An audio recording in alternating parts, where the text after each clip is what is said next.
Good afternoon, grade 9. So our lesson for this day is about solution to quadratic equation by quadratic formula. So the solution to the quadratic equation ax squared plus bx plus c equals 0 is given by the quadratic formula. Open your book on page 26 where the quadratic formula is x equals negative b plus minus square root of b squared minus 4ac over 2a. So, meron dyan yung derivation of the quadratic formula using completing the square. And since this is the quadratic formula, we can now solve some equation na kung saan mahanap natin yung kanilang solution. So, first we have the equation x squared minus 5x plus 4 equals 0. So, ito yung sa page 27. Here is our first example. And let's find the value of a, b, and c for us to get the solution sets.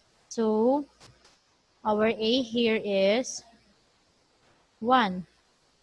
Kung ano yung coefficient ng x squared dito.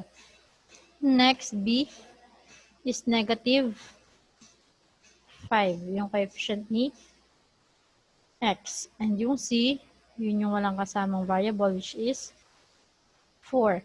So now, we can substitute this solution to this formula.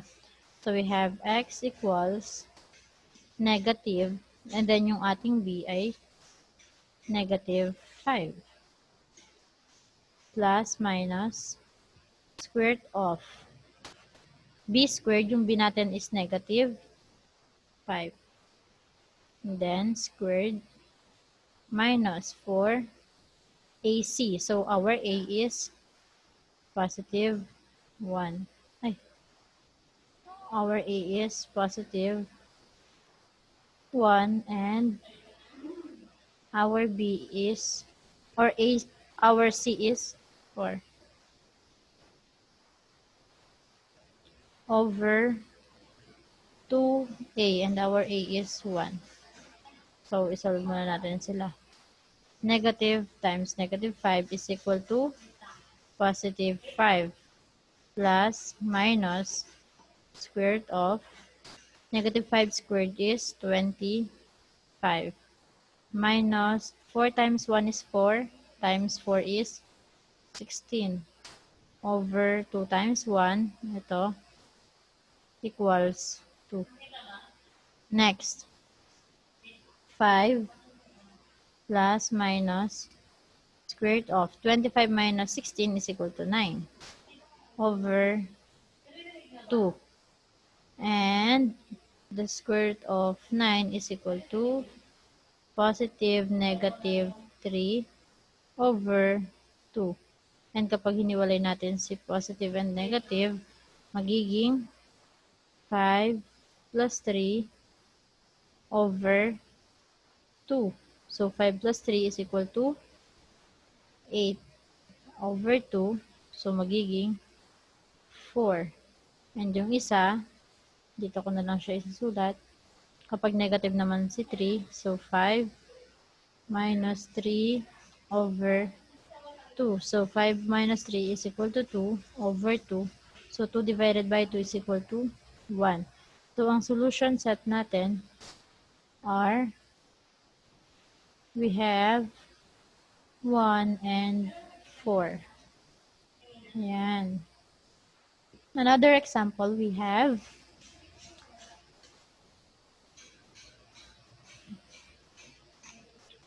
x squared. So, example number 2. x squared minus 8x plus 3 equals 0. So using the quadratic formula, we have x equals negative b plus minus square root of b squared. Dapat memorize nyo yung quadratic formula. B squared minus 4ac over 2a. So hanapin muna natin yung value ng a, b, and c. So yung a natin dito ay 1 again. Yung b natin ay negative 8.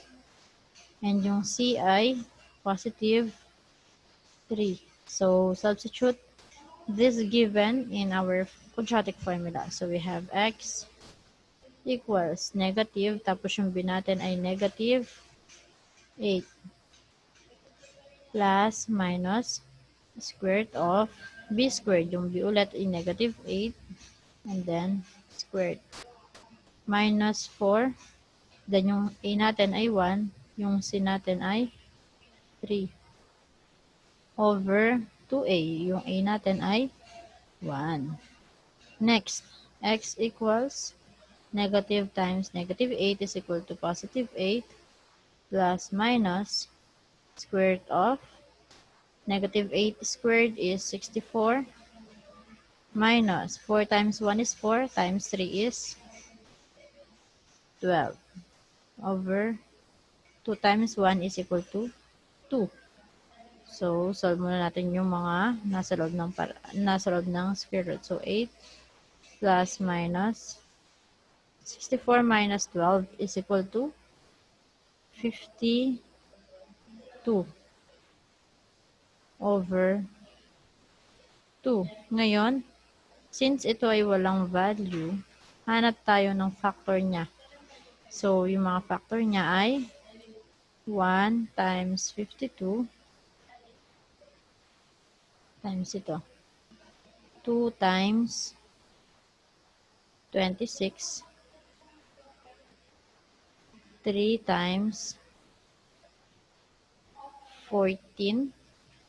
No.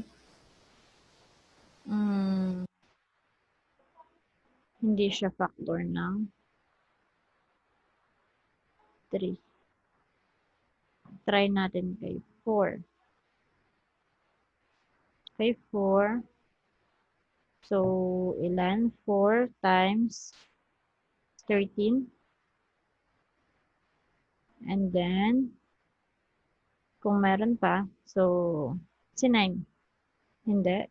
So, dito, tingin ka yung may value ng square root. So, walang value ng square root to, walang value ng square root. Pero dito, si 4, may value ng square root.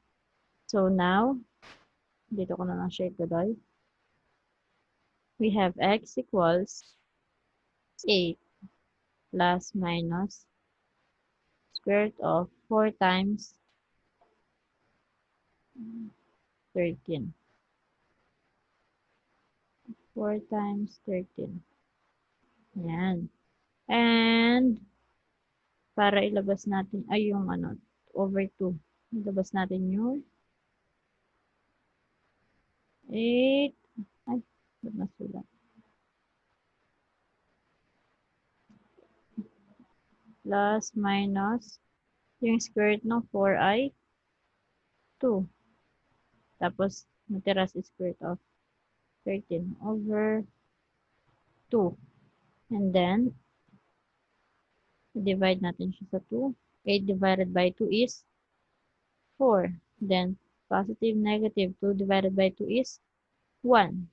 So, pwedeng hindi na natin siya isulat. Square root of 13 na kaagad.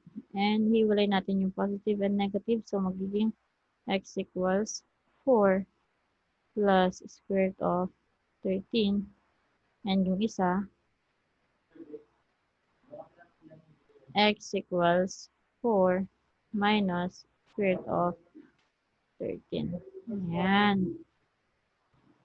So, ito ang ating dalawang solution. And last example, we have 9x squared plus 6x plus 1 equals 0. So, yung a natin dito ay, yung kasama ng x squared, we have 9. Yung b natin, yung kasama ng x, we have 6. Yung c natin ay 1. So, to substitute in the formula, we have x equals negative b. So, yung b natin ay 6.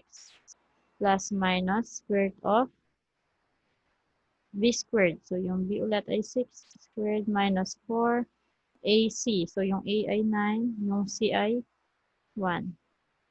Sinasubstitute lang yung mga values. So, 2A. 2 times 9. To solve, we have negative 6, positive negative, square root of 6 squared is 36, minus 4 times 9 is 36, times 1 is 36, over 2 times 9 is 18. So, here, 36 minus 36 is equal to 0 over 18. So, negative 6. Ang value ng square root of 0 is 0 over 18. Hiwalay natin yung positive and negative. So, we have negative 6 plus 0 over 18.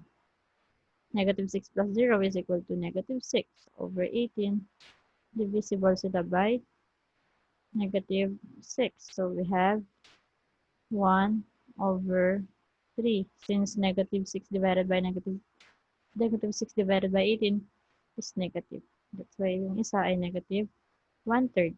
And dito niyan, since wala na tayong positive negative, same naman siya, negative 6 minus 0 is negative 6. So, pareho silang negative 1/3. That's why the solutions is negative 1/3. So, next niyan, isolve nyo yung sa dito we have yung sa page 29, meron tayong ang magiging sagot dito ay imaginary. Bakit? Nasa loob siya ng yung nasa loob ng square root ay negative. Ayan, negative 55 yung nasa loob ng square root. Kaya kapag nasa loob ng square root ay negative, ang sagot dyan ay no real solution or yan ang tinatawag natin imaginary. So, sagutan nyo yung sa accuracy, page 29 hanggang 30, accuracy and basic application. Accuracy, basic application.